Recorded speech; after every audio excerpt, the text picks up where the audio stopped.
할렐루야. 이 새벽에도 또 예배하는 모든 우리 광인의 성도들 가운데 하나님의 은혜와 축복이 가득 넘칠 수 있기를 주님의 이름으로 축복합니다. 우리 오늘 함께 읽었던 시편 48편의 말씀은 이 표제가 고라 자손의 시, 곧 노래 이렇게 되어 있는데요. 이 소위 이 시온의 노래라고 해서 하나님께서 거하시는 장소로서 이 예루살렘이 이 시의 주제가 됩니다. 이 시편은 예배자들이 예배 처소인 예루살렘으로 가는 길에서 그 예배 인도자가 회중을 인도하는 모습과도 같습니다. 실제로 오늘 1절에서 2절은 예루살렘에 가까이 가며 하나님과 그 처소를 소개하는 내용이 기록되어 있고, 그리고 3절에서부터 8절까지는 그 처소에서 하나님께서 행하신 아주 놀라운 일들이 기록이 되어 있는 부분입니다. 그리고 마지막 9절에서 14절까지는 그 하나님의 하신 일에 대한 이 화답에 대한 부분으로서 오늘 창송시의 절정이라고 이야기할 수가 있습니다. 여러분, 우리 하나님은 찬양받기에 합당하신 분이십니다. 왜 그렇습니까? 어떤 일을 하셨기 때문이 아니라 그 하나님 그 존재 자체만으로 위대하신 분이십니다. 그러므로 오늘 2절에 이 아름답다라고 하는 이 표현은 오늘 우리 하나님께 정말 잘 어울리는 이런 단어 표현이라고 할 수 있습니다.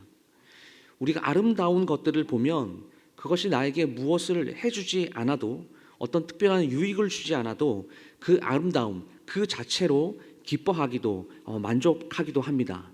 그렇죠? 우리 하나님께서 바로 그러한 존재다라고 하는 겁니다.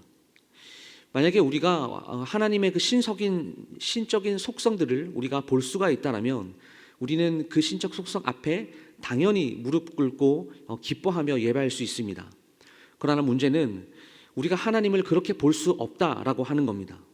그래서 하나님께서는 자신을 직접 우리 인간들에게 보여주시는 것이죠. 하나님께서 자신을 계시하지 않으시면 우리는 죄인이기 때문에 하나님을 절대 볼 수 없기 때문입니다. 이것을 다른 표현으로는 하나님의 임재라고도 그렇게 부릅니다.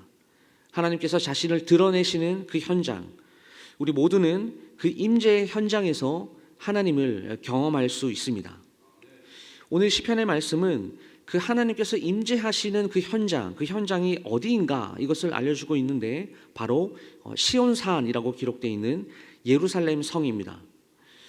그것을 오늘 시인은 터가 높고 아름다운 곳이다 이렇게 묘사하고 있습니다. 실제로 이곳은 그다지 높은 곳도 아니고 웅장한 곳도 아닙니다. 그러나 이 시온산이 아주 특별한 이유가 있습니다. 그것은 앞서 말씀드린 바와 같이 이 시온산이 하나님의 임재와 관련되어 있는 아주 중요한 장소이기 때문입니다. 그래서 시온산, 예루살렘 성을 보면서 이스라엘이 우리가 하나님의 언약 백성이 되었다라는 것들을 확인하고, 그리고 하나님께서 우리와 함께 하신다라고 하는 그 증거, 그리고 하나님의 그 현현의 증거가 바로 시온산이기 때문에 이 예루살렘 성은 아주 중요한 장소입니다. 그러므로 이것을 통해서 모든 전 세계는 즐거워해야 하며 그 시온에 임재하신 하나님께 오늘 이렇게 찬양으로 화답해야 하는 것이죠. 그런데 오늘 본문을 보시면 문제는 뭐냐면 모든 세계가 그렇게 하나님의 임재, 하나님의 그 찬송에 화답하지 않는다라는 겁니다. 하나님께 마땅히 찬양해야 함에도 불구하고 그렇게 하지도 않고 하나님으로 인해 기뻐하지도 않습니다. 오히려 하나님을 대항하며 계략을 짜서 대항하여 싸우기까지 하죠. 이에 대해서 하나님께서 오늘 어떻게 하시냐, 그것이 바로 3절부터 8절까지 나오는 내용입니다. 3절 말씀 보시면 하나님은 자신을 요새로서 알리셨다라고 이렇게 말을 합니다. 예루살렘은 높은 곳에 있지만 그렇다고 해서 난공불락의 요새는 아닙니다. 이 말은 무슨 말이냐면 사람들이 예루살렘에 있어서 그 예루살렘이 안전한 곳이 아니다라고 하는 것입니다. 예루살렘이 요새고 예루살렘이 안전한 장소는 하나님께서 그 예루살렘 성에 요새가 되어 주셨기 때문에 안전한 것이지, 그곳이 난공불락의 성이기 때문에 안전한 곳이 아니다라고 하는 것이죠. 하나님은 자기 백성에게 친히 요새가 되어주시고 반석이 되어주셔서 모든 대적으로부터 그들을 보호하심으로 자신을 이 세상 가운데 계시하시고 모든 것들을 알려주십니다. 그리고 계속해서 오늘 시편 기자는 하나님의 하신 그 일을 일반적인 표현 방법으로 그 그 하나님께서 하신 그 많은 일들, 위대한 일들을 생각해 보게 하는데 그 표현들이 이제 4절부터 나오게 되죠. 4절 보시면 왕들이 모여서 함께 갔다라는 표현, 그리고 5절에는 그들이 보고 놀라고 두려워 빨리 지나갔다라는 표현, 그리고 6절에서는 거기서 떨림이 그들을 사로잡았다라고 이야기하고 7절에서는 여호와께서 동풍으로 다스의 배를 깨뜨리셨다. 여러분, 이런 표현들은 그 당시 이렇게 대적들이 이스라엘을 공격하려고 하는 그 모든 시도 가운데서 하나님께서 스스로 이스라엘의 요새가 되어 주심으로 말미암아 그런 모든 공격으로부터 오는 그 사람들이 두려워하고 하나님의 현현을 보고 두려워하고 하나님의 그 임재하심을 보고 공포에 사로잡히게 되었다. 공격하러 온 사람들이 오히려 그 하나님의 계심을 보고 놀라서 도망갔다. 이런 표현들을 하고 있습니다.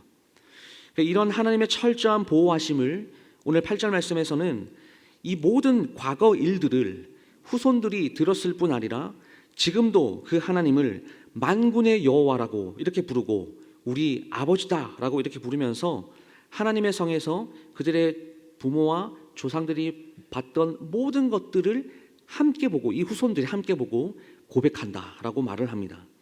그리고 이런 과거 조상들의 경험과 자신들의 경험에 기초하여서 앞으로도 이 하나님의 계신 이 예루살렘의 견고한 요새로 항상 이스라엘 백성들이 하나님과 함께 하게 될 것을 오늘 시인은 확신 가운데 이 소망을 선언하고 있습니다. 사랑하는 성도 여러분, 유대인들에게 시온이 더욱 큰 의미가 있었던 곳은 그들은 이 시온 예루살렘 성에서만 하나님을 예배할 수 있었기 때문입니다. 그러나 우리가 이제 신약으로 오게 되면 우리가 잘 알듯이 예수님께서 이 사마리아 여인에게 말씀하신 것처럼 예배할 수 있는 그런 장소가 이제 구약과는 다르게 제한되어 있지 않죠.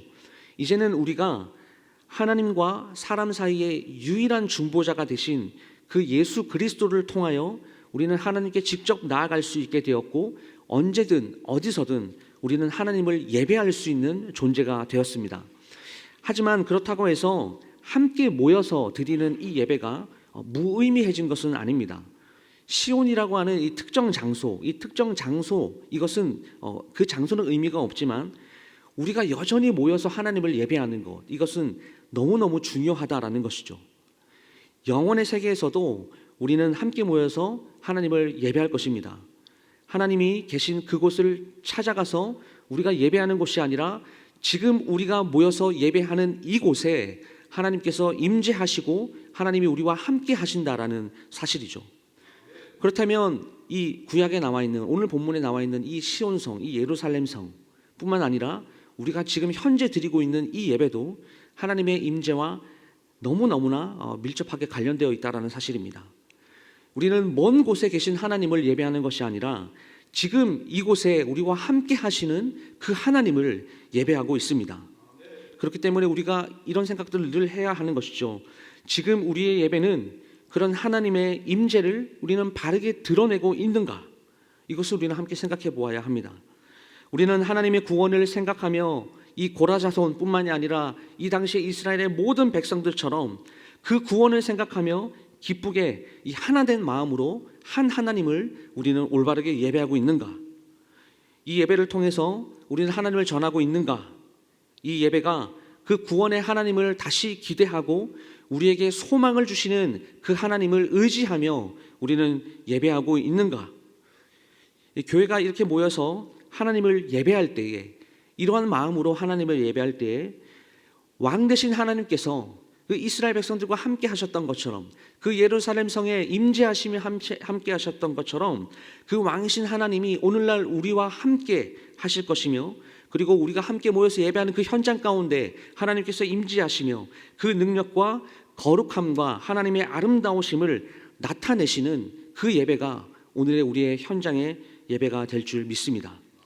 그리고 우리가 예배하는 그 현장 가운데 모든 사람들이 그 하나님의 현현을 두려워하고 또한 즐거워하고 하나님을 경외하며 하나님을 예배하게 될 것입니다.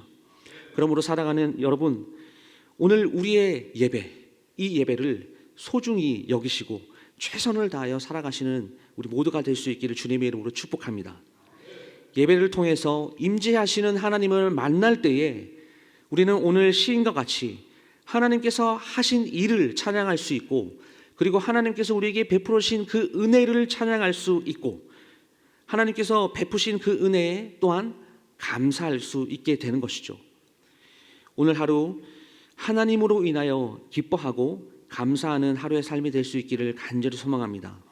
그리고 오늘 마지막 본문인 이 14절의 말씀과 같이 영원히 죽을 때까지 우리의 걸음을 인도하시는 이 하나님의 축복이 우리의 삶 가운데, 우리의 현장 가운데 경험되어지는 귀하고 복된 하루를 살아갈 수 있기를 주님의 이름으로 축복합니다.